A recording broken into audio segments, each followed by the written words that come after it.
कैसे हैं दोस्तों? एक सवाल आपसे पूछता हूं, क्या जनता पागल होती है? I am the right man in the wrong party. I repeat, I am the right man in the wrong party. इसलिए आज हम ये अनाउंस करते हैं, मैं ये अनाउंस करता हूं कि मैं आम आदमी पार्टी से दूर जा रहा हूं। जी हाँ, आजकल का नेता जनता को पागल ही समझती है। पुराने जमाने में राजा महाराजा होते थे, राजतंत्र था, राजा जो कहता था वो धर्म था और जनता चुपचाप मान लेती थी। लेकिन आज लोकतंत्र है। हमने नेता को इसलिए चुना ताकि देश और राज्य का विकास हो, लेकिन नेता कुर्सी पे बैठते ही अपना रंग दिखाने लगता है, अपने आप को खुद राजा समझता है।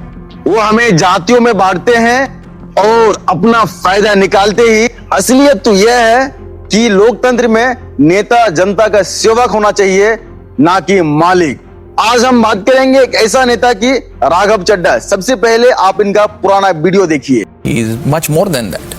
मेरे लिए तो Arvind ji is a mentor, एक गुरु की तरह है। शिष्य ने एक गुरु को धारण किया, उनके साथ ये सफर में मैं उनकी उंगली पकड़ के चला हूँ।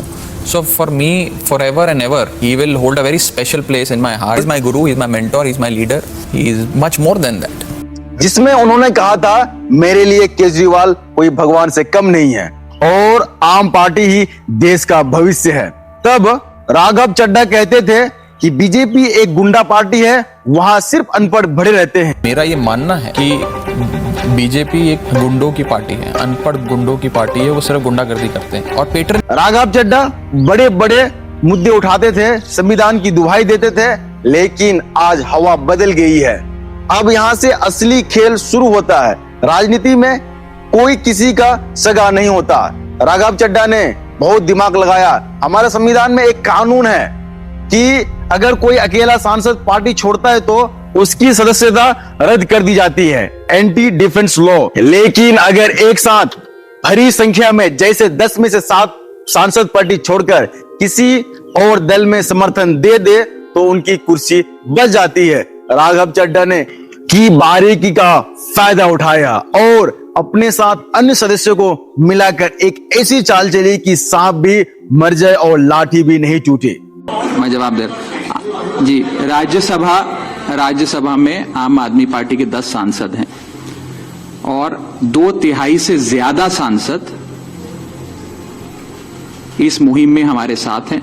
उन्होंने हस्ताक्षर भी कर दिए हैं और आज सुबह हमने चेयरमैन राज्यसभा को तमाम डॉक्यूमेंटेशन, जो कागजी कार्रवाई होती है, सिग्नेचर वाली लेटर होती है, वो सबमिट कर दी है। और जैसा कि मैंने कहा, 2/3 से ज्यादा सांसद मैं आपको इसकी पूरी सूची अभी उपलब्ध करा देंगे। इसमें से तीन लोग तो आपके सामने बैठे हैं। इसके अतिरिक्त world class cricketer Harbhajan Singh हैं, राजेंद्र गुप्ता जी हैं, विक्रम साहनी जी हैं, स्वाति मालीवाल जी हैं और हम 3 तो आपके सामने बैठे हैं, अशोक जी, संदीप जी और मैं स्वयं। ठीक है। उन्होंने अपने उस गुरु का साथ छोड़ दिया जिसे वो कभी भगवान कहते थे। अब सवाल यह उठता है कि आखिर ऐसा क्या हुआ?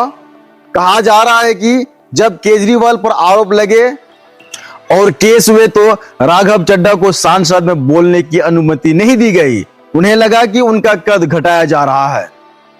लेकिन दोस्तों, राजनीति में इसे ही गद्दार कहा जाता है। जिस इंसान ने आपको बनाया, आपको फर्श से अर्श तक पहुंचाया, मुश्किल वक्त में उन्हें छोड़कर उसी बीजेपी में शामिल होना जिसे आप कल तक गुंडा पार्टी कहते थे, क्या यह सही है? राघव चड्ढा को शायद लगता है कि बीजेपी में जाकर वो बड़े नेता बन सकते हैं, लेकिन सच तो यह है कि वहां जाकर भी वो फंस गए हैं। बीजेपी की राजनीति भी अक्सर जातियों के बंटवारे और पुराने ढेरों पर चलती है। अब वो उसी जातिवाद की भाषा में उलझ कर रह जाएंगे। एक पढ़ा लिखा युवा नेता जो बदलाव की बात करता था, आज वो भी उसी सत्ता के खेल का हिस्सा बन गया जिसे वो बुरा कहता था। अंत में फिर वही सवाल, क्या नेता जनता को वाकई पागल समझते हैं? आप अपनी राय कमेंट में जरूर बताइए और इस वीडियो को इतना शेयर कीजिए तो हर इंसान तक पहुंचे कि नेता किसी का नहीं होता। नेता जो सिर्फ जाति विवाद में बांटते रहते हैं और एक दूसरे को लड़ाते रहते हैं। जय हिंद।